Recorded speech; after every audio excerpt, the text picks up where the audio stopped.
ഇരുമ്പ് എവിടെ നിന്നാണ് വന്നത് എന്ന് നിങ്ങൾ എപ്പോഴെങ്കിലും ചിന്തിച്ചിട്ടുണ്ടോ? അതിൻ്റെ ഉദ്ഭവം ഭൂമിയിലല്ല, മറിച്ച് അങ്ങകലെ നക്ഷത്രങ്ങളിലാണ്. വിശുദ്ധ ഖുർആനിലെ സൂറത്തുൽ ഹദീദിൽ ഇരുമ്പിനെ അല്ലാഹു താഴേക്ക് ഇറക്കി നൽകിയതായി പരാമർശിക്കുന്നു. And we have sent down the iron, wherein is great hardness in it and many benefits in it for mankind. And this is for Allah to know, distinguish, who will help him and his messengers in the unseen without seeing him. Surely Allah is all-strong, almighty.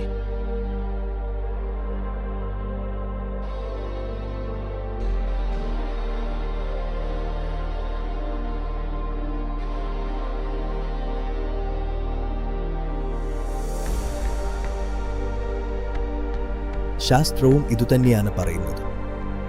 കോടിക്കണക്കിന് വർഷങ്ങൾക്ക് മുൻപ് ഭീമൻ നക്ഷത്രങ്ങൾ സൂപ്പർനോവകളായി പൊട്ടിത്തെറിച്ചപ്പോഴാണ് ഇരുമ്പ് രൂപം കൊണ്ടത്. ഈ ഇരുമ്പ് ഘടകങ്ങൾ പിന്നീട് ഉൽക്കകളിലൂടെ ബഹിരാകാശത്തുനിന്ന് ഭൂമിയിലേക്ക് പതിച്ചു. പദാനുപദമായി പറഞ്ഞാൽ അത് ആകാശത്തുനിന്ന് ഇറക്കപ്പെട്ടതാണ്. ഭൂമിയുടെ രൂപീകരണ ഘട്ടത്തിൽ ഭാരമേറിയ ഈ ഇരുമ്പ് ഭൂമിയുടെ അന്തർഭാഗത്തേക്ക് അരിഞ്ഞുകൂടുകയും ഗ്രഹത്തിന് സ്ഥിരത നൽകുകയും ചെയ്തു. മനുഷ്യ സംസ്കാരത്തിന്റെ വളർച്ചയിൽ ഇരുമ്പ് വലിയ പങ്ക് വഹിച്ചു. കരുത്തുറ്റ ആയുധങ്ങൾ മുതൽ ഇന്നത്തെ ആധുനിക ഗോപുരങ്ങൾ വരെ ഇതിന് ഉദാഹരണമാണ്. നമ്മുടെ രക്തത്തിലെ ചുവന്ന നിറത്തിന് കാരണമായ ഇരുമ്പ് പോലും നക്ഷത്രങ്ങളിൽ നിന്നുള്ളതാണ്.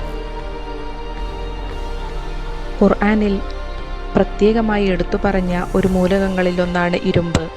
ഇരുമ്പിനെപ്പറ്റി ശാസ്ത്രലോകം കണ്ടെത്തിയ എല്ലാ കാര്യങ്ങളും അല്ലാഹു ഖുർആനിലൂടെ പറഞ്ഞിരിക്കുന്നു. ആധുനിക ഗോളശാസ്ത്ര ഗവേഷണങ്ങൾ അനുസരിച്ച് ഭൂമിയിൽ കാണപ്പെടുന്ന ഇരുമ്പ് ശൂന്യാകാശത്തെ ഭീമാകാരമായ നക്ഷത്രങ്ങൾ വഴിയുണ്ടായതാണ്. നാം അതിനെ ഇറക്കി എന്ന ആയത്തിലെ പരാമർശം ഒരു വലിയ ശാസ്ത്രവിസ്മയത്തിലേക്കാണ് നമ്മെ ക്ഷണിക്കുന്നത്. നക്ഷത്രങ്ങളിൽ നടക്കുന്ന പ്രക്രിയയുടെ ഫലമായി അതിൽ ഇരുമ്പ് നിർമ്മിക്കപ്പെടുന്നു. ഇങ്ങനെ നിർമ്മിക്കപ്പെടുന്ന ഇരുമ്പ് നക്ഷത്രങ്ങളിൽ ഒരു നിശ്ചിത അളവിൽ കൂടുതൽ ആയിക്കഴിഞ്ഞാൽ അത് പൊട്ടിത്തെറിക്കുകയും അങ്ങനെ ഗുരുത്വാകർഷണ ഫലമായി ധാരാളം ഗ്രഹങ്ങളിലേക്ക് എത്തിച്ചേരുകയും ചെയ്യുന്നു.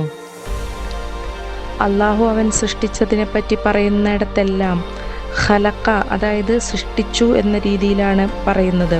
എന്നാൽ ഇരുമ്പിനെ പറ്റി പറയുന്നിടത്ത് അൻസൽന, അതായത് നാം അതിനെ ഇറക്കി എന്നാണ് പറഞ്ഞിരിക്കുന്നത്. ഇത് മുകളിൽ പറഞ്ഞ പ്രാപഞ്ചിക പ്രതിഭാസത്തിലേക്കാണ് വിരൽ ചൂണ്ടുന്നത്. ജനങ്ങൾക്ക് ശക്തിയും പ്രയോജനത്തിനും വേണ്ടിയാണ് അല്ലാഹു ഇരുമ്പിനെ ഇറക്കിയത് എന്നാണ് പറയപ്പെടുന്നത്. നമ്മുടെ രക്തത്തിലെ ഹീമോഗ്ലോബിനിൽ ഇരുമ്പ് വളരെ അത്യാവശ്യമായ ഒരു ധാതുവാണ്. ഇരുമ്പിൻ്റെ അഭാവം ഒരു മനുഷ്യനെ രോഗിയാക്കാൻ കാരണമാവുകയും നമ്മളിൽ പലരും രോഗപ്രതിരോധ ശേഷി വർദ്ധിപ്പിക്കാൻ അയൺ ടാബ്ലറ്റുകൾ ഉപയോഗിക്കുകയും ചെയ്യുന്നു.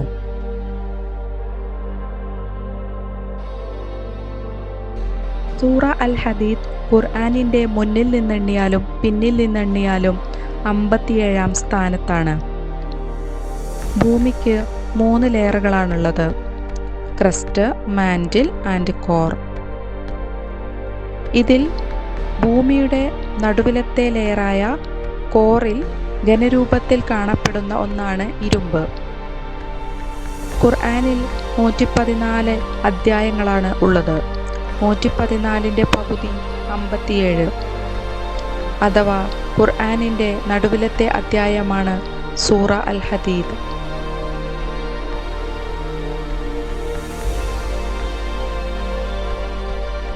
ഖുർആൻ അൽ കഹ്ഫ് 96-ൽ അല്ലാഹു പറയുന്നു, നിങ്ങൾ എനിക്ക് ഇരുമ്പുകട്ടികൾ കൊണ്ടുവന്നു തരൂ.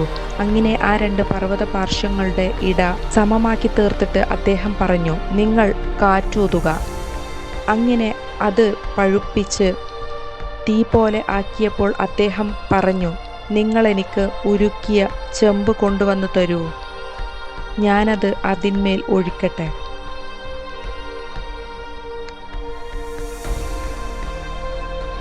ഈ ആയത്തിൽ ഇരുമ്പ് എങ്ങനെ സംസ്കരിക്കാമെന്ന് അല്ലാഹു വിവരിക്കുന്നു. ഇരുമ്പ്, ചെമ്പ്, അലോയ് രൂപപ്പെടുന്നതിനെക്കുറിച്ചും പരാമർശിക്കുന്നു. ഈ വാക്യം ഇരുമ്പ് സംസ്കരണത്തിൻ്റെ ആധുനിക രീതികളുമായി പൊരുത്തപ്പെടുന്നു. ഉരുക്കൽ പ്രക്രിയയുടെ പിന്നിലെ തത്വം, ജ്വലനം എന്നിവ ഖുർആനിൽ വിവരിച്ചതിന് സമാനമാണ്. ഇരുമ്പിൻ്റെ അടിച്ചുപരത്താനുള്ള കഴിവിനെപ്പറ്റിയും അല്ലാഹു ഈ ആയത്തിൽ പറയുന്നു.